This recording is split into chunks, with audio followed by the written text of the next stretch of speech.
ನಮಸ್ಕಾರ ಎಲ್ರಿಗೂ ಅಮ್ಮನ ಅಡುಗೆ ಮನೆ ಚಾನಲ್ಗೆ ಸ್ವಾಗತ. ನಾನಿವತ್ತು ನಿಮ್ಗೆ ಈ ವಿಡಿಯೋ ಒಳಗೆ ಭಾಳ ಮಸ್ತಾಗಿರುವಂಥ ಕೊಬ್ಬರಿ ಬರ್ಫಿನ ಹೆಂಗೆ ಮಾಡೋದು ಅಂತ ಈ ವಿಡಿಯೋ ಒಳಗೆ ತೋರಿಸ್ಕೊಡ್ತೀನಿ. ಅಲ್ಲಿವರೆಗೂ ನೀವಿನ್ನು ನಮ್ಮ ಅಮ್ಮನ ಅಡುಗೆ ಮನೆ ಚಾನಲ್ಗೆ ಸಬ್ಸ್ಕ್ರೈಬ್ ಆಗಿಲ್ಲ ಅಂದ್ರೆ ಲಘು ಸಬ್ಸ್ಕ್ರೈಬ್ ಆಗ್ರಿ. ಬರ್ರಿ ಕೊಬ್ಬರಿ ಬರ್ಫಿನ ಹೆಂಗೆ ಮಾಡೋದು ಅಂತ ನೋಡೋಣ. ಮೊದಲು ಕೊಬ್ಬರಿ ಮೇಲಿರೋ ಸಿಪ್ಪೆನ ಎಲ್ಲ ಕ್ಲೀನಾಗಿ ತೆಕ್ಕೋಬೇಕು ನೋಡ್ರಿ. ಸಿಪ್ಪೆ ತಕ್ಕೊಂಡಿದ್ದಾದ್ಮೇಲೆ ಅದನ್ನು ಈ ರೀತಿ ಸಣ್ಣಾಗಿ ಕಟ್ ಮಾಡ್ಕೋಬೇಕು. ಕಟ್ ಮಾಡಿಕೊಂಡು ಅದನ್ನು ಒಂದು ಮಿಕ್ಸರ್ ಜಾರಿಗೆ ಹಾಕ್ಕೊಂಡು ಅದನ್ನು ರುಬ್ಬಿ ತಗೋಬೇಕು. ಕಟ್ ಮಾಡ್ಕೊಂಡಿರೋಂಥ ಕೊಬ್ಬರಿನ ಮಿಕ್ಸಿ ಜಾರ್ ಒಳಗೆ ಇಷ್ಟು ಸಣ್ಣಗೆ ರುಬ್ಕೊಂಡ್ರೆ ಸಾಕು ನೋಡ್ರಿ. ಅದಾದಮೇಲೆ ಗ್ಯಾಸ್ ಸ್ಟವ್ ಮೇಲೆ ಒಂದು ಪಾತ್ರೆ ಇಟ್ಕೊಂಡು ನಾವು ರುಬ್ಬಿ ತೊಗೊಂಡಿರುವಂಥ ಕೊಬ್ಬರಿನ ಆ ಪಾತ್ರೆ ಒಳಗೆ ಹಾಕ್ಕೊಳ್ಬೇಕು. ಕೊಬ್ಬರಿ ಹಾಕ್ಕೊಂಡಿದ್ದಾದ್ಮೇಲೆ 2 ನಿಮಿಷ ಹಂಗೆ ಸ್ವಲ್ಪ ಫ್ರೈ ಮಾಡ್ಕೊಂಡು ಅದಕ್ಕೆ ಅರ್ಧ ಕಪ್ಪಷ್ಟು ಹಾಲಿನ ಪೌಡ್ರನ್ನ ಅಂದರೆ ಮಿಲ್ಕ್ ಪೌಡ್ರನ್ನ ಹಾಕ್ಕೊಳ್ಬೇಕು.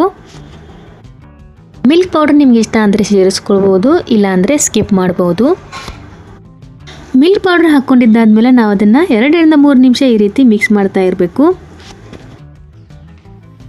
ಮಿಲ್ಕ್ ಪೌಡ್ರ್ ಹಾಕ್ಕೊಂಡಿದ್ದ 2 ನಿಮಿಷಕ್ಕೆ ನಾವೀಗ 1 ಕಪ್ಪಷ್ಟು ಸಕ್ಕರೆನ ಸೇರಿಸ್ಕೋಬೇಕಿದ್ರೊಳಗೆ.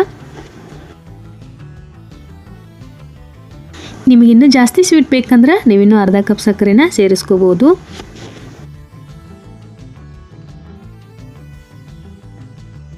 ಸಕ್ಕರೆ ಕರಗೋವರೆಗೂ ನಾವಿದನ್ನು ಕೈ ಬಿಡಲಾರ್ದ ಈ ರೀತಿ ತಿರುಗ್ತಾ ಇರಬೇಕು. ಸಕ್ಕರೆ ಕರಗಿದ ಮೇಲೆ 1 ಕಪ್ಪಷ್ಟು ಹಾಲನ್ನು ಸೇರಿಸ್ಕೋಬೇಕು.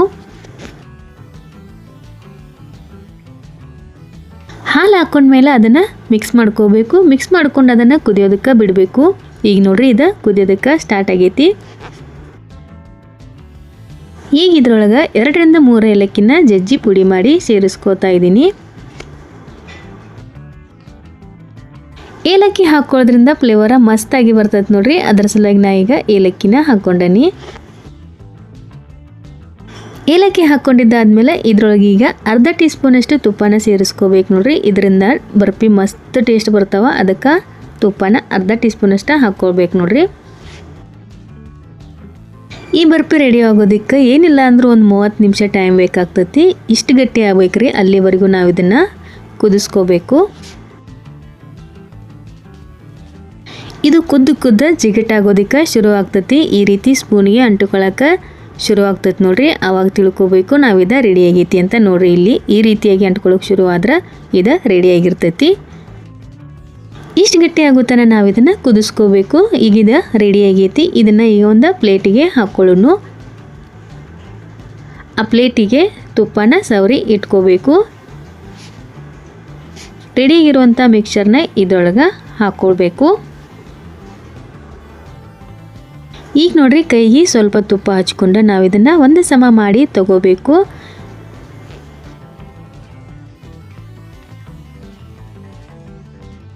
ಈ ರೀತಿ ಕೈಯಿಂದ ಮಾಡ್ಕೊಳ್ಳೋದಕ್ಕೆ ಬಿಸಿ ಜಾಸ್ತಿ ಆಗ್ತೈತಿ ಅನಿಸಿದ್ರೆ ನಿಮ್ಗೆ ನೀವು ಇದನ್ನು ಸ್ಪೂನಿಂದನೂ ಮಾಡ್ಕೊಳ್ಬೋದು. ಈ ರೀತಿ ಇದನ್ನು ಸೆಟ್ ಮಾಡಿ ಇಟ್ಕೊಂಡು 10 ನಿಮಿಷ ಆದ ನಂತರ ನಾವು ಇದನ್ನು ಚಾಕು ತೊಗೊಂಡು ಇದನ್ನು ನಮಗೆ ಯಾವ ಶೇಪಿಗೆ ಬೇಕು ನೋಡ್ರಿ ಆ ಶೇಪಿಗೆ ಕಟ್ ಮಾಡಿ ತಗೋಬೇಕು.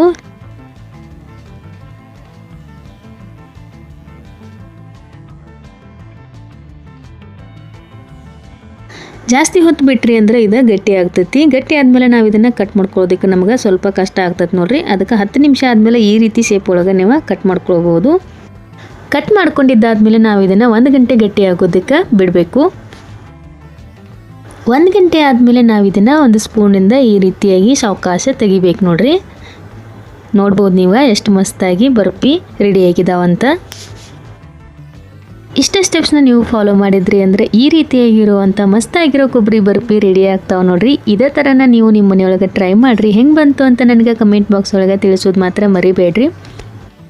ಇವತ್ತಿನ ಈ ರೆಸಿಪಿ ನಿಮಗೆ ಇಷ್ಟ ಆಗೈತೆ ಅಂತ ತಿಳ್ಕೊಂಡನಿ. ಇಷ್ಟ ಆಗಿದ್ರೆ ಲೈಕ್ ಮಾಡಿರಿ, ಶೇರ್ ಮಾಡಿರಿ, ಕಮೆಂಟ್ ಮಾಡಿರಿ. ನೀವಿನ್ನೂ ನಮ್ಮ ಅಮ್ಮನ ಅಡುಗೆ ಮನೆ ಚಾನಲ್ಗೆ ಸಬ್ಸ್ಕ್ರೈಬ್ ಆಗಿಲ್ಲ ಅಂದ್ರೆ ಲಘು ಸಬ್ಸ್ಕ್ರೈಬ್ ಆಗಿರಿ. ಇದೇ ಥರ ನಮ್ಮ ಚಾನಲ್ಗೆ ಸಪೋರ್ಟ್ ಮಾಡ್ತಾಯಿರಿ. Thanks for watching.